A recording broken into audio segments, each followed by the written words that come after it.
I'd like to shout out to all my viewers. Sorry I haven't been there in a while, but I'm back now. So today I want to talk a little bit about probably the one thing that if you cut out your diet, you will see the most gains. I mean, okay, let me say it like this. If you're still eating a keto diet, paleo diet, the Mediterranean diet, the Atkins diet, any of these high fat or what they call low carb diets, but what they are is really high fat, low carb diets, high protein intake. If you will just do one thing, I guarantee you'll see results as far as just the betterment of your health. And this is what you got to do. Cut out all dairy products from your diet. I'm talking about milk, I'm talking about cheese.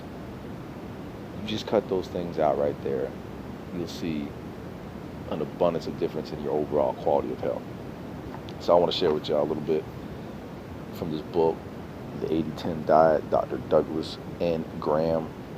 Good book. Now, I'm not in 100% agreement with everything that Dr. Douglas N. Graham speaks about. He's a raw foodie, which means he recommends a diet consisting purely of fruit and tender greens. He said these are the easiest things for human beings to assimilate, being that through millions of years of evolution, we have always meant to be fruitarians, but gotta take it for what it is. There's a lot of good knowledge in this book, and this is something I want to share with you about dairy products. So he says on page 26, milk drinking is parthenogenic. If milk and milk products were discontinued today, millions of people would cease to suffer sickness and pathologies within a short period. In fact, if this one dietary practice alone were discontinued, the hospitals would virtually empty out and physicians' waiting rooms would be mostly vacated. Now, this all ties in. So this is about the cheese, which is also another daily product that I would say the majority of Americans eat on a daily basis. On your hamburgers, on your pizzas, all these different type of things. This is what he says on page 25. Oddly, we discard fermented grapes, yet we drink the fermentation end product wine. Odder still, most Americans consume with abandon something that never occurred in nature, a pathogenic putrefacitive product called cheese. We make cheese by taking the casein portion of milk and rotting it with types of bacteria that yield byproducts that many palates have come to appreciate. Cheese represents about all the decomposition products in a single package: putrefacitive proteins, fermented carbohydrates, and rancid fats. Need only to refer to a good dictionary to learn just how poisonous these substances are. Yet Americans eat billions upon billions of pounds of cheese annually. To assert that all these poisons going into the system cause anything less than sickness and disease and debilitating is misrepresentation. Tumors and cancer are often the result. So you want to have better health? Cut dairy out your diet. It's that simple. I'm low carb, I'm high carb, low fat vegan lifestyle. Never had more energy in my life. And this is why, let me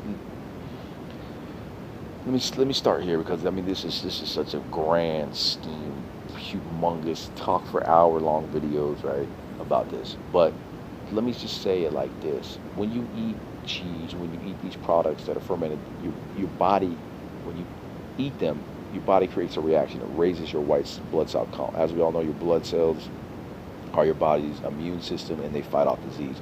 Well, the reason why your blood cell count rises upon eating these products is because the body has detected a substance that is toxic and that needs to be cleaned up. It's foreign toxic poison that's come into your body that then you have to eliminate via the kidneys and the liver, and eventually the colon as well, right?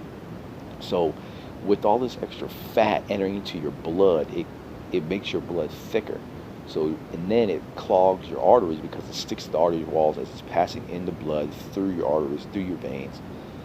It's just, and then you eat something sugary with your high fat content in your blood through your high fat diets. And what occurs is the that inhibits the cell's ability to intake sugar, which every cell in your body runs on glucose and fructose, sir, right? Glucose and fructose. That's what they run on. So, for you to be able to use that sugar in your blood that can't pass into the cell membranes because of the fact that it's too much oil in the blood, which is clogging the blood, your pancreas must produce insulin. Now, the insulin ties to the sugar and takes it into the cell. However, because there's so much sugar in your blood and it can't be used by the cells, your body has to produce an excessive amount of insulin. Insulin is anabolic steroids. It's a growth hormone. Why do you think bodybuilders use insulin, right?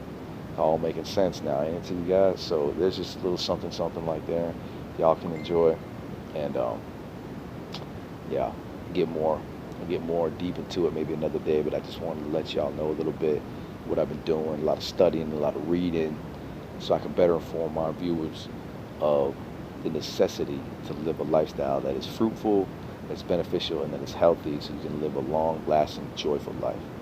All right, y'all. Take care.